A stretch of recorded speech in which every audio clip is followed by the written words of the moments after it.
Hello, welcome to this episode of Stage the Game. Hey, Yay! yay, This week you get me and Tony, because yay! Jessie is down in New Jersey getting ready to show her show in part of her Viking play is getting shown for the second time as part of a children's theater festival, and in hopes that it gets added to a season next year.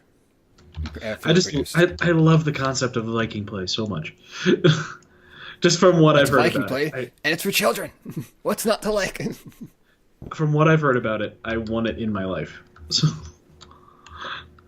but yes, what are we talking about today, Owen? Today we're talking. It's a complicated concept to say in a short title. We're talking about the way people view theater and video games, and the view as in like physically watch them, Yeah, not a mentality using sort of. updated technology and like in modern society.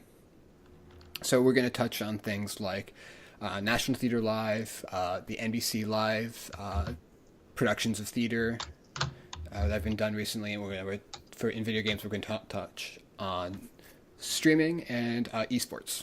So yeah, that's what we're going to do. We'll So yeah, start we're with going to talk theater. about that stuff. We'll start with theater, go into video games. So Good. theater.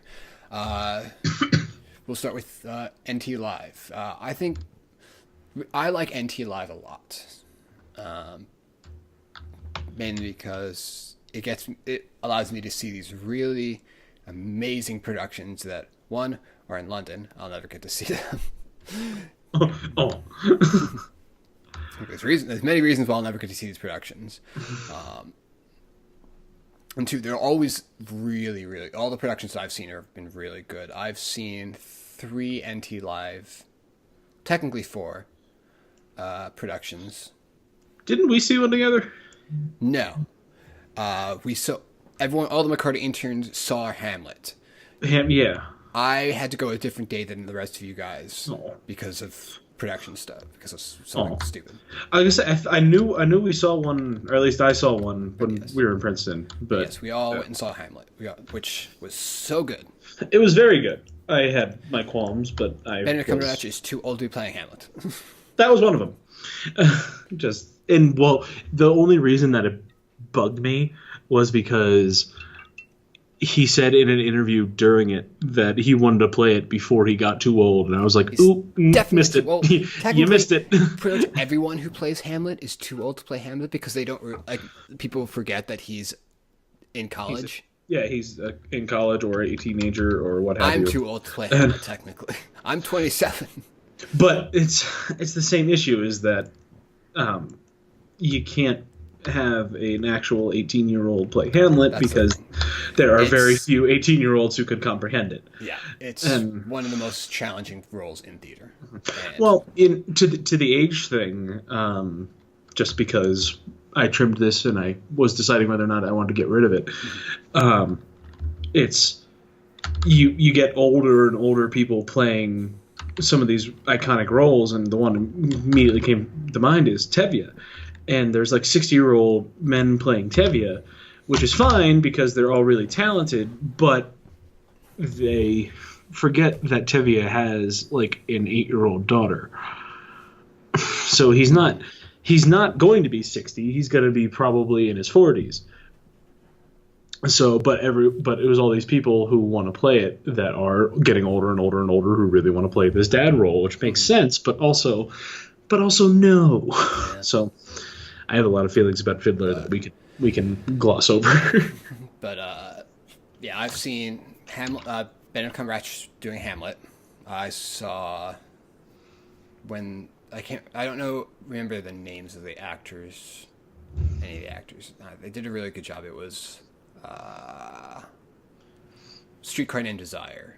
That was really good. They did a particularly bloody version of Coriolanus, if I remember correctly. And I remember it had it was Tom Hiddleston was in it, and there was no theaters around me at the time that were showing it, or else I would have gone. But I also the other one I got to see parts 1 and 2 of Angels in America, which I especially liked because now that's coming to the United States, coming to Broadway, and I can't see it on Broadway. I'm like, okay, I saw it in NT Live. I'm okay with not seeing it on Broadway as much as I want to. I thank you for going to see a play or wanting to at least see a play on Broadway. I had this conversation with a student today, actually, about how they were excited to see all these musicals. And I was like, go see a play. I was like, for the love of God, I get it. The musicals are the thing, yes, but go see a play. Go see a play. And especially because it wasn't a student that I just picked out of random. It was a student who was in my theater courses. Mm-hmm. I said, please, just go see a play. And anyway. Go see the play where everything goes wrong, or where things go wrong. I can't remember. It's like, go see the play that goes wrong. Go see. That's supposed to be amazing. Yeah. I really wanted to see that. Yeah. And I'll see what I can do, but it's supposed to be touring next year. Oh dang! Okay. So I'm glad that's sticking around though, because I'm glad it took off. But no, there's plays. Yeah. They don't go see plays. Plays are so good. Go see plays in person. Yes. As much as we are talking about all these cool ideas of bringing, But NT Live, I like it because it's showing. You're still watching the theatrical production. There are other things I've done. I know PBS showed the production of She Loves Me that was on Broadway, and they did another show that I can't remember.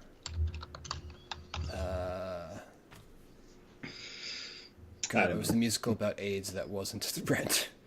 So, if you said it, I know it. Yeah, I can't remember the title of it. Oh, God, Jessie would kill me. But she's not here, so. Damn it, Jessie, this is your fault. Well, I can't remember the name of it. They showed that, too. Oh. And so they're trying to get... And then this is their way of bringing theater to a wider audience. It's like, okay, you can't afford the Broadway tickets, but you can still see the Broadway production. Right. In some capacity. Yes. And I'm so torn about it. And yes. You're talking about this. I'm so torn because when you brought this topic up for the podcast this week, I was like, oh yeah, cool. I have opinions on that. Mm-hmm. But I love that more people are seeing plays. Musicals sell themselves usually. If it's any good, it'll sell itself. Yes. But more people are seeing it. It's bringing in a wider audience, but it is taking away from what makes theater. Mm-hmm. And I'm square in the gray zone of this one because I've been in the mentality of if no one's there to see it, what's the point? If you could do the most wonderful production of something ever, but if no one comes to see it, what's the point? If it's just for the cast and crew, or if it's going to actually change some non-theater person's life or whatever. But also, part of the reason I like theater as a whole is that it's ephemeral.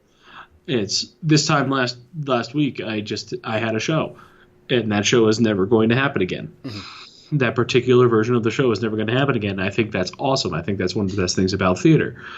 So now it's recorded, and you can watch it whenever. And that's a little different. That's not what theater is supposed to be to me. So I'm all over the place with this topic. Mm-hmm. Well, I'm okay with this in the sense that they're doing it with shows that are already these are shows that have massed a huge audience. They aren't saying okay, we're going to do this random show. So it's I don't think it's taking away from the audience. These are shows that are already selling really well. Okay. So they're not doing it, and they're not doing it with every single show. These are true, very rare things that they're doing, and especially with NT Live, the people that are watching NT Live, they're never going to get to see that production. They're not. Yeah, they're never going to get to go to London. They're never going to get to go to. Right. And I get that. Some of the choices they made, some of the picks they made, I don't necessarily agree with. One, because I think Sound of Music, the one in particular, that was the one that bothered me. That's IMT Live. I'm talking musicals now, Well, that's a good transition point. Yeah. There's another thing that's been going on that I think NBC is the only one who's been doing it. I think it's just NBC, yeah. Where they've been doing live televised productions of musicals. And Not plays, musicals. The fact that it's live kind of saves it for me. Kind of. Not really, Yeah. because they still go to commercial break. Because they still go to commercial breaks.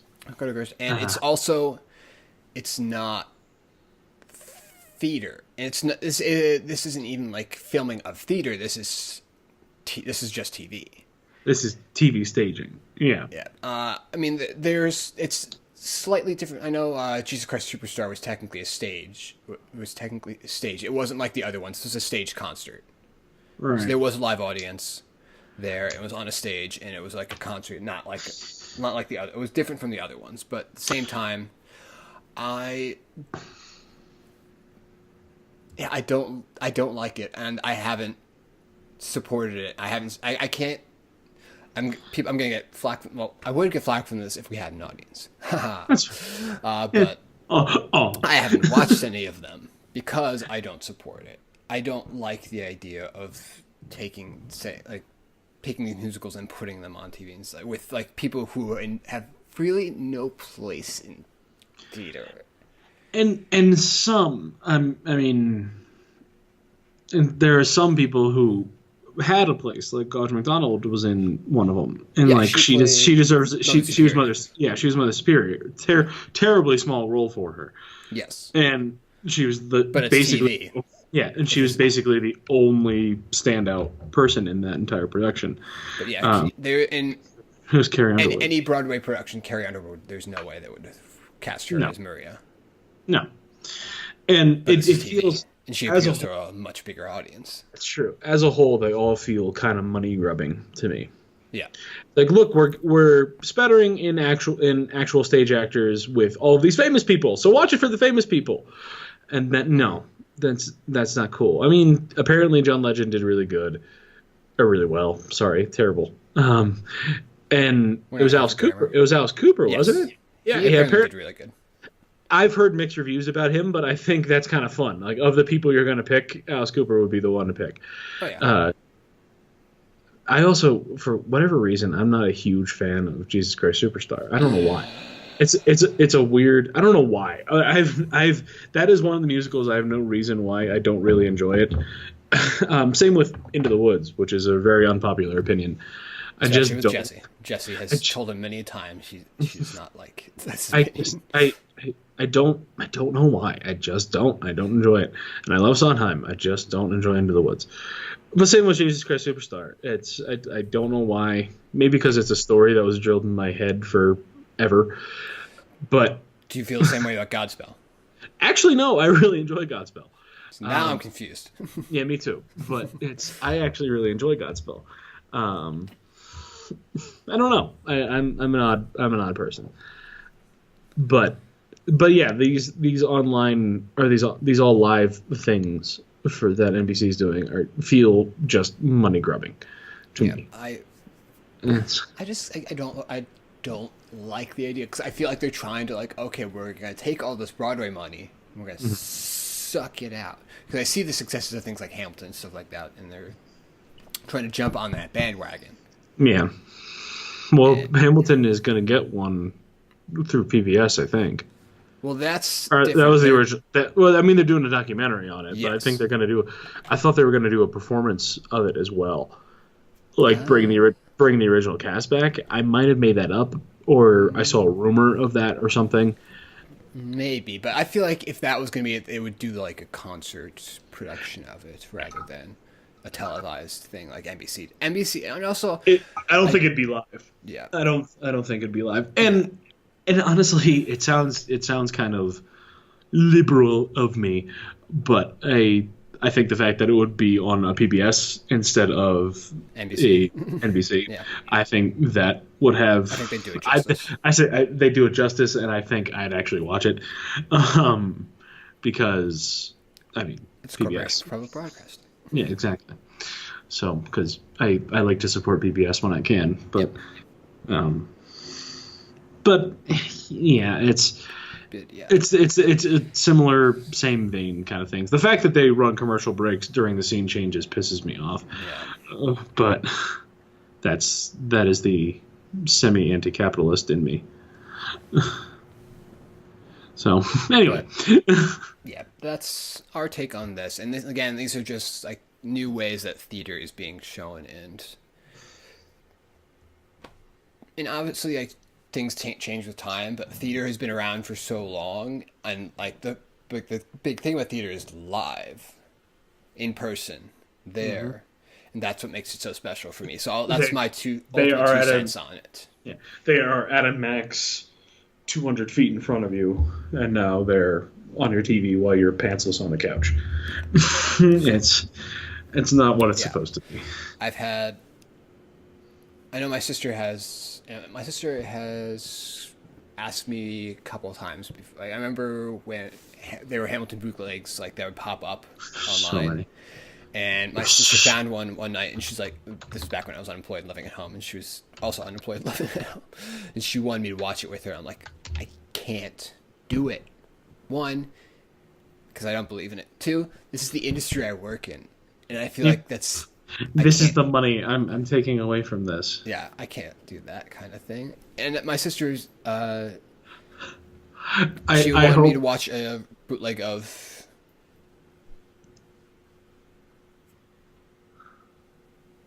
oh my god, why can't I remember the name of it? Deaf West production. Oh, Spring Awakening. Yes. There was a bootleg of that, and she's like, "Do you want to watch this?" I'm like, "I can't do it." And she's like, "But you've already seen it. You've paid the money to see it." I'm like, "I'm still not going to watch it.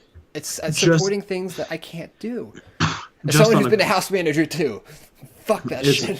I would like to see if anyone actually listens to this, including the NSA or any sort of anti-piracy sort of things. Just a quick Google search while you were thinking of Spring Awakening.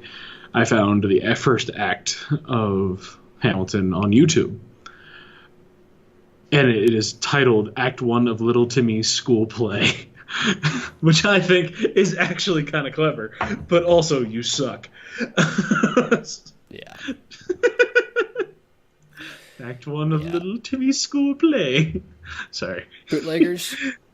You suck. No, you suck. You're terrible people. Yeah. I don't give a fuck. Like, if you're the biggest theater fans in the world, and that's what we're saying, I just want to do a service to the other. No, fuck you. If you really like theater, then you're going to support theater. And especially on, like, YouTube, you're not going to get advertising money for something that's illegal. And you are stealing for fake internet points at that point. And that is stupid. Yeah, I have no better word for it. It is stupid. Fuck off. Anywho. Yeah, but on to gaming. Gaming. We actually have a different opinion on this one. Yes. So, but we'll start off with that I don't know when streaming, I guess, has gotten more popular over the last, like, it's been definitely within the last 10 years. Probably more recently, it's gone a big surge within the last 5. It's like a big surge. Yeah, I'd agree.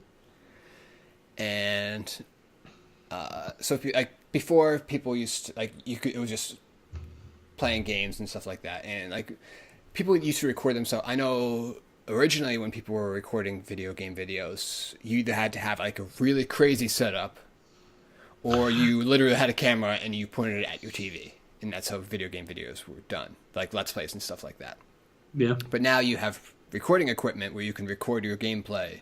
You can stream it live and like people can watch you play and support you for it. People who literally make a living out of playing video games, and people watch them and support them and give them money to do this.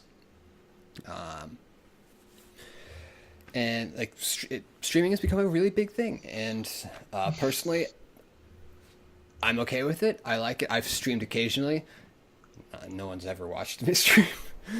Tony, I know you have streamed occasionally. I have, and I kind of hate myself for it. I watch. There are a few streamers that I do watch, right now we're talking about strictly streaming. We'll get into eSports after this, but I'm okay with streaming. There are games that I'm not good at, will never be good at, but I can appreciate when people are really good at them, and I like to watch them do it. And there are internet personalities. I'm a big fan of Achievement Hunter and Rooster Teeth. As if you watched me if you were there for the play that I wrote, you would know. But I know a few of them stream occasionally, and I like to watch them stream just because I like them. I've never given money to a streamer before, because that I think is stupid. The whole giving money, like, hey, I'm going to give you all this money and stream, like, okay, whatever. But also, that's you're paying for entertainment. It's the same idea as paying for a cable subscription or paying for. I'm not paying for shit. Well, that's fair. I was gonna say I don't have cable. Right. I don't have cable, but I pay for Netflix. I pay for Hulu. I don't have all these other things. I don't have a Twitch Prime account or anything like that. I have a normal Twitch account where I stream things. I don't pay for any extra stuff for like emotes and bits and stuff like that people can pay extra for. I don't subscribe to anyone to get extra stuff. Nah, mainly because I like to watch people stream occasionally. I'm not dedicated follower of any streamers. Right, and that's kind of my opinion, is because it really depends on why you like gaming. To me, it's why you enjoy gaming. Is it a happy distraction? Is it something that you just enjoy?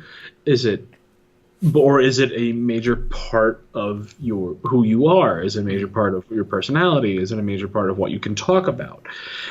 And part of the reason I hate is a strong word. Part of the reason I'm really reticent about streaming is because I'm a teacher, and kids in my class will sit and watch a stream during my class, or watch Let's Plays, or watch that kind of nonsense. I did talk this week. I'm a little too malicious, but I'm really kind of happy about it. In my school, Fortnite is now blocked because of things I said to our IT guy. He was like, "Is this really a big issue?" And I told him about it, and I explained it to him. He goes, "Okay, I'll see what I can do." And he blocked it, and within 6 hours, 600 kids tried to get into it. Or there are 600 instances of kids trying to get into the game. And he was like, wow, that seems like a lot. And then he looked it up from the start of third semester, which was January 8th. There were 300,000 hits to this game. And that's absurd. And especially in a school. I don't care if that's what you do at home. I do not care. You're there to learn, and that's the educator in me. But that's absurd. But now that it's blocked, they can't play it in school, but they watch other people play it. So that bothers me, and just the concept of watching other people play games kind of bugs me. The thing I liked, I have streamed before. That is something I have done, but I didn't do it for the idea of this is going to be the thing I do, and that's not my idea. I watched Twitch Plays Pokemon in college because that was a really neat idea. I thought that was really cool. How it was just a community-based game playthrough of a game. I thought that was really neat. And there was a guy whose name is escaping me. Who did the South Park episode of getting to max level in World of Warcraft by only killing boars. And I watched for a little bit. And I do have Twitch Prime just because I have Prime. And it came free. Oh, yeah, I have Amazon Prime. I have Amazon Prime. I can't afford Amazon Prime. And well, it's not a monthly thing, if that helps. It's a one-time thing. But I had a free subscribe, and I was like, you know what, this is funny, and I'm not going to use it anywhere else. So I gave it to him. And he did too. He got to the max level by only killing boars. And I thought that was funny. So but I watched when he started to do it and then when he eventually got it, and that's it. Mm-hmm. So but the fact that there are these people who this is their full-time job, I think that's kind of not sad. Sad's not the word, but it's not the reason I enjoy video games. Well, let me clarify how I view streamers. All the streamers that I watch, none of them are full-time streamers. They all have other jobs. Like, Yeah. really, the only streamers that I watch on a regular basis are the people who work at Achievement Hunter and Rooster Teeth. And I like their personalities and stuff to begin with. And the reason I watch streaming in general and not playing video games, like when these are like, I don't watch streams like all the time, but if I'm doing work or something like that, I have like something to do at home, I'm like, okay, I have work to get done or something like that. But someone I know is streaming, I'm like, well, I can't be playing video games right now, but I can watch this guy that I like play video games and stuff like that. Sure, why not? I'd much rather be playing video games, honestly. And there are people out there who would rather watch people play video games than actually play video games themselves. For whether or not it is because like they're good at it or whatnot, I don't know. But I have no problem with Twitch and anything like that, especially how Twitch and other things like other streaming services have grown so much that's gone beyond video games. That's what it started for, but now there's like the real life where people vlog. They have a specific podcast one, which if I ever figure out how to do this, we would do live, or if we ever had an audience. But That's the other one. yeah, but and they have a whole arts thing where people who are like painting, cooking. They did Sewing, Mr. They cosplay. have I think Twitch has a thing of they just play all of Mr. Rogers on loop. And That might be old. They did Bob Ross, definitely. They did that. I'm pretty sure they did Mr. Rogers' Neighborhood too. That's awesome. But which is great. But yeah, streaming has become such a different thing now, and I'm okay with streaming. I'm not super into how much money people give like streamers and stuff like that for playing video games, mainly because, I mean, good on the gamers for being able to support themselves doing this. I can't fault them really, because I'm like, hey, if Because that's pretty give cool. you money to sit at home, play video games, and chat with stream, sure, why not? But the people who like just give their money to them willingly, I'm like, I get that like, you're getting entertainment from it, but also there's nothing. You're not really getting anything extra from giving these guys money, mainly because I'm watching the same shit you are for free. Mm-hmm. So I know you get like, I know like people who like are subscribers, like sometimes like people will do streams with their subscribers and like, oh, you can come play in a game with me and stuff like that, and that's pretty cool and whatnot. But at the same time, Cool, but kind of not worth however much the actual subscribing is, to me, at least. yeah.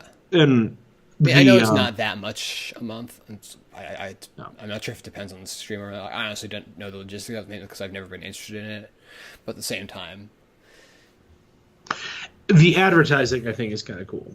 That whole concept, I think, I can get behind. That's how a lot of podcasts run too. well, yeah, you get sponsors, you get ads during. There's only like 2 podcasts I listen to. I listen to Wait, Don't Tell Me, and then ours because we're here, and then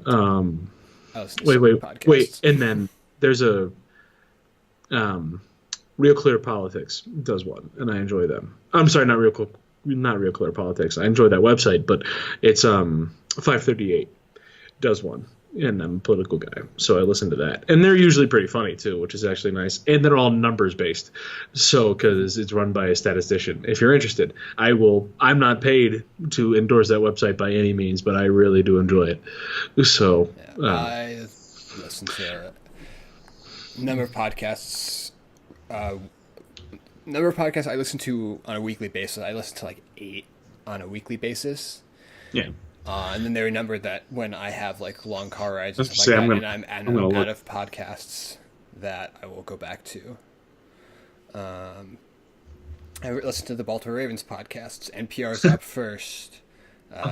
Rooster You Teeth would- podcast. You would enjoy Wait, Don't Tell Me, too. Oh, I love Wait, Don't Tell Me. Yeah. It's just not something I like to listen to weekly, I guess. That's fair. I don't know. I do. I like to, mainly because I have an association. I love to listen to it with my mom when I was home. It was kind of That's growing adorable. up, we would listen to it in the car when we would go grocery shopping together. And so That's that's all adorable. associated. So listening to it by myself is not as much fun. That's adorable. LeVar Burton Reed's great podcast. You would like that. I'm sure I would. Always Open, another Rooster Teeth podcast. Glitch Please, another Rooster Teeth podcast. The Here's and Hathwitz, D&D, also done by Rooster Teeth.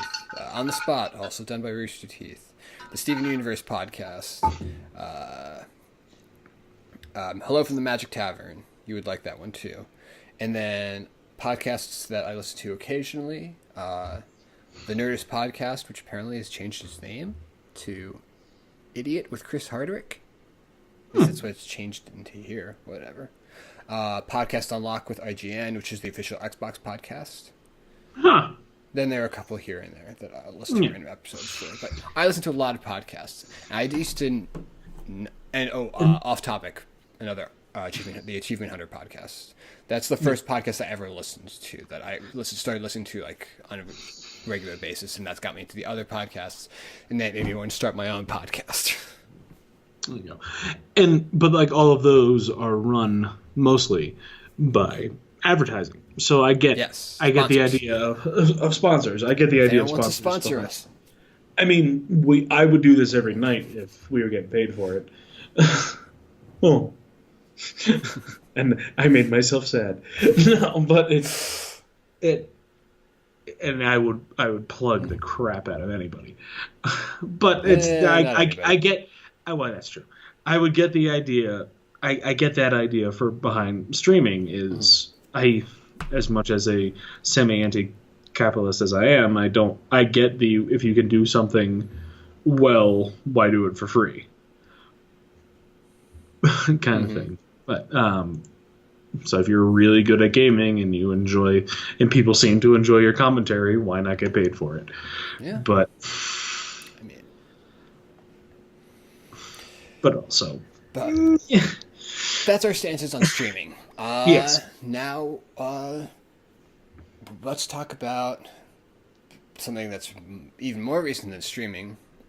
Well, not really. Not really. On a mainstream level, it has not gotten popular until very recently. Until a couple of recent. Twitch kind of made it popular Yeah, because now or people made can it view more it. so, yeah. Made it way more accessible. Esports, competitive video gaming, And that's been around since Halo. When did Halo come out? Let's do a quick Google search. The original Halo 3. 1. Halo Combat Evolved came out in November of 2001. And it's been around since then. It hasn't had the monetary stakes until recently. Well, I mean, there's been like Super Smash tournaments and stuff like that, and other. I mean, I'm not sure if there've been like tournaments or stuff like that, but like with arcade games, like physical arcade games, I'm sure there's been like. That's been around forever too. Yeah. There's a guy whose record just got stripped. Oh, the because Donkey Kong. the Donkey Kong guy. Yeah. Emulator or something like that. Yeah, he didn't do it on an original game. Yeah. His 25-year-old record got. There was another guy whose records were just recently. That's happened. Too. That's happened a lot, actually. That's because there was no way to disprove it until now, really. Yeah, everyone's just like, oh, okay, we just brought it as fact.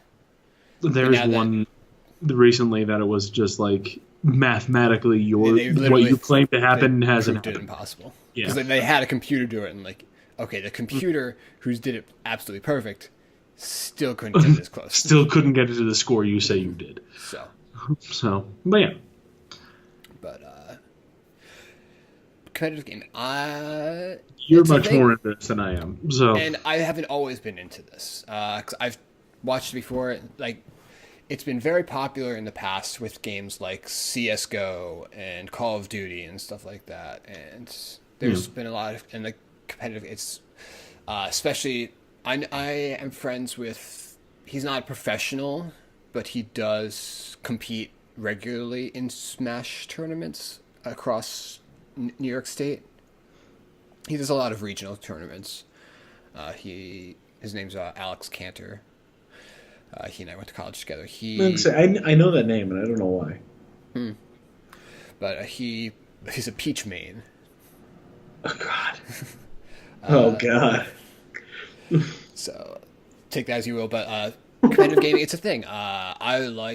I've always liked playing games competitively for fun with friends and stuff like that, but I've never even been come close to. There's no game that I'm even close to good enough to say that I could compete in a tournament for that. None whatsoever. I have competed in a couple of tournaments. I was in a Smash tournament and I wasn't very good. I did decent in the losers bracket because I lost my first match and then went right to the losers bracket and then went up a little bit. My first loss was bullshit. But anyway, and you're not bitter about it. No, it was. I remember I was just kind of like I lost the first one square, and then the second one I was like, wait, no, that doesn't make any sense. No, stop it. And then I lost. Anyway, and Pokemon, I will actually compete actually in a Pokemon game, but they're fun.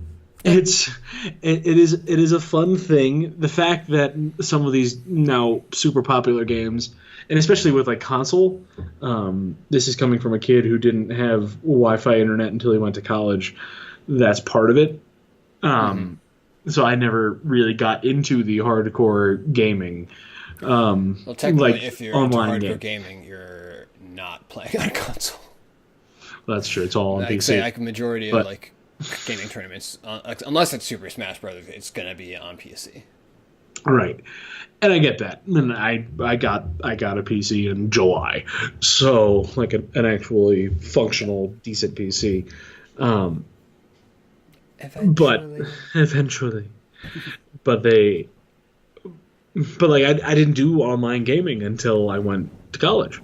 Same. At all, because my parents got Wi-Fi the summer I went to college, so that's why I'm good at Pokemon and things that I can play locally. But I think that's harmless. I think some of the money that goes into these winners is ridiculous, but a lot of that is advertising too. You advertise to the people who you know are going to enjoy this stuff. So part of the reason Tony said that I'm so much more versed in this than he is because as of recently, as in like the past couple of months, I've really gotten into Overwatch League, which has only been around for a couple months, mainly because a lot of people I follow on like a lot of people have Rooster Teeth. God, almost everything I do has to do with Rooster Teeth. I love them so much. I love their content. A lot of those guys were saying how much they liked Overwatch League and stuff like that. So I started to check it out. And this is someone who's played Overwatch. I do not own Overwatch. I've played the free weekends of it, and I'm not good at it at all. It's not an easy game to be good at. It's not an easy game to be good at. Mainly because there's so many people who are really good at it. Yep.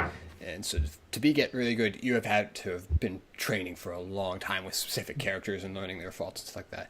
And it's a big.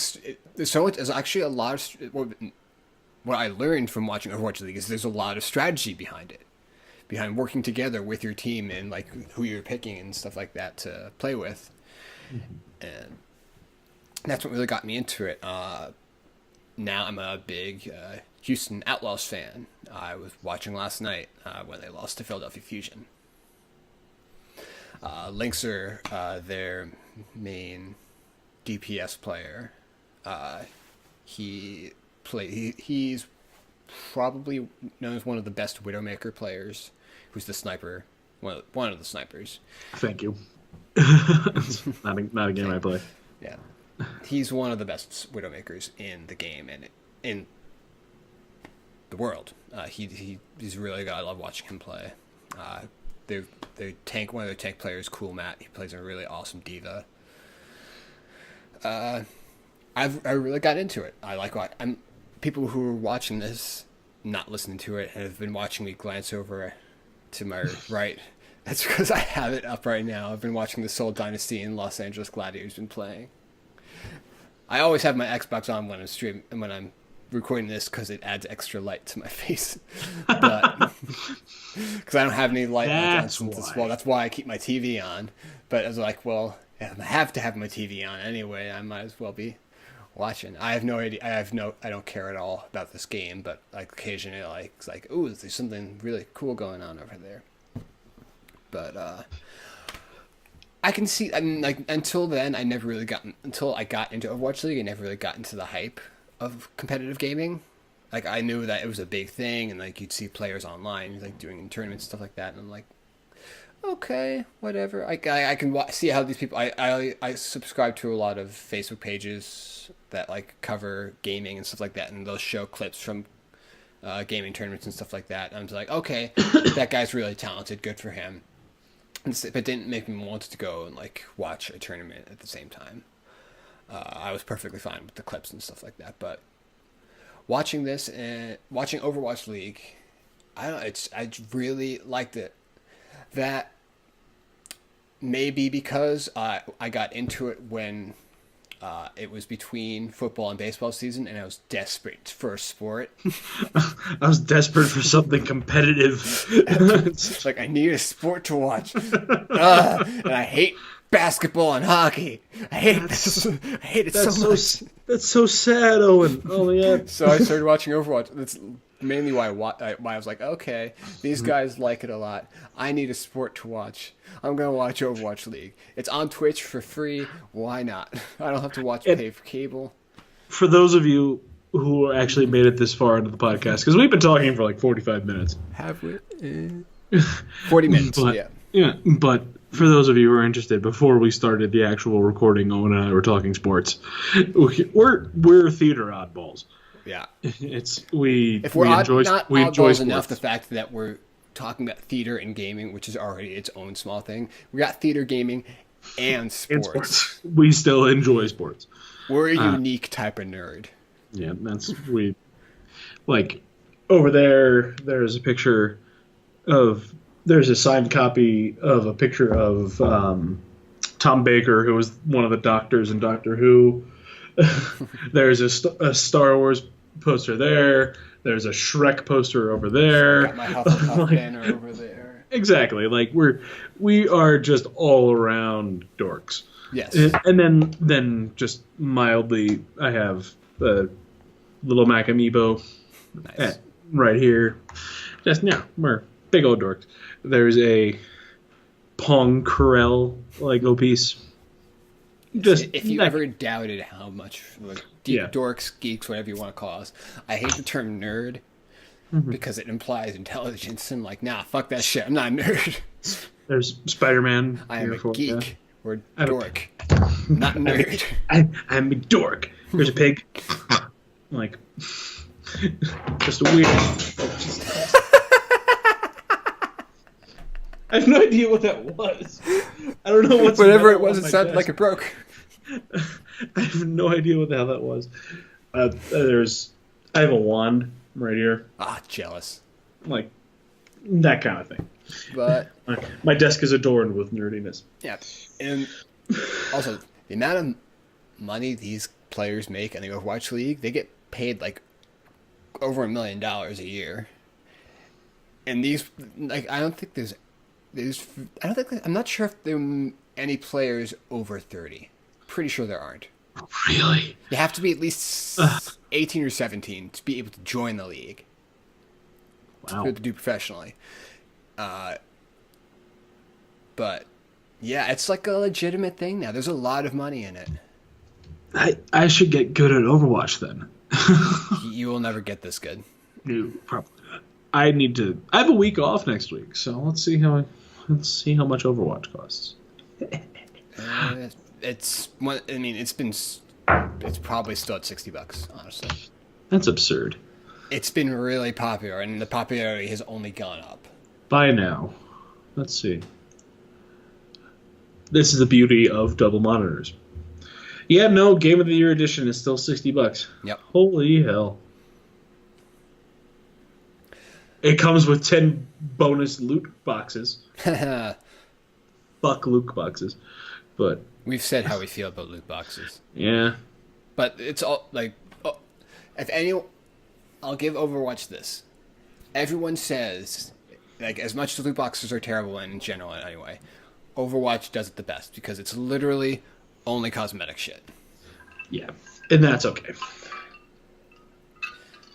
If you're going to play professionally, you got to have decent cosmetic shit, because then people will just roast you and be like, hey, like, you don't have all the skins and the emotes. You got to get those things. I'm like, I don't fucking care.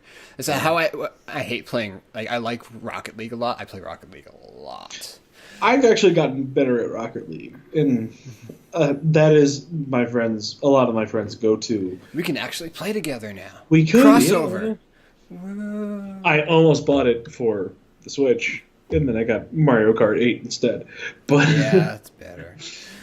But every time I play, like, I see all the guys with like the fancy cars and like all the stuff, and then me with my generic stuff. I'm like, yeah.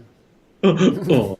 And I see like it doesn't make you play any better. It's like it's only like you can unlock all. I have so many crates. I have like 60 something crates that I can unlock, but I'm not paying for shit like that. Fuck that shit. The fact that you get the crates for playing well, but you can't unlock them unless you pay. I think that's kind of dumb. Yeah, but that's how you do it. I know it makes total sense business wise. Just. Mm-hmm. But we've talked about that before. But yeah, interested to see how this goes. I mean, ESPN. If you look at the ESPN app, it specifically has its own eSports section now. That's kind of neat. And that's how I specifically found out about the scandal involving the Boston Uprising player who's fucker for sending nudes and soliciting nudes from 15 and 16-year-old girls. Fuck that guy. Nope, not okay. So now that's how you know it's a real sport. When there's something like that. when there's a scandal like that, you know it's real. Oh god, yeah, terrible. But I'm interested to see where Twitch and esports goes. I mean, video games in general are becoming way more mainstream than people ever thought possible. Yeah. Interested to see what happens with theater streaming and stuff like that. I personally prefer that the NBC stuff just goes away and dies. Honestly. It won't, but it won't. Especially because the last one mainly was so successful. Well, Jesus Christ Superstar, I've heard, was done a little better. I actually know someone who worked on it. Doing it as a live. There was a live audience, and live audience and all that stuff. I think done concept. It was done better, but at the same time, at the same time, yeah. So we're in the same mind of that. Yeah. So, if you have any thoughts, if you disagree with us, if you agree with us, let us know. Please let us know. Seriously, we ask this every week. Just say something. We're so lonely. We're so lonely. If you want to join us and share your opinions, feel free. Why not? If you have a play to submit, we still have only gotten one submission. We should probably close the contest at some point. But... We should, but also, come on, have some competition. Yeah. Well, thank you all for joining us. Yes, thank you. If you actually listened, thank you. Yeah. If the world still exists come next week, we'll be back. But that's a whole nother topic that Tony and I are going to talk about off camera. After we stop recording. So, thanks again, and we'll hopefully see you next week. Yep. Goodbye. Bye.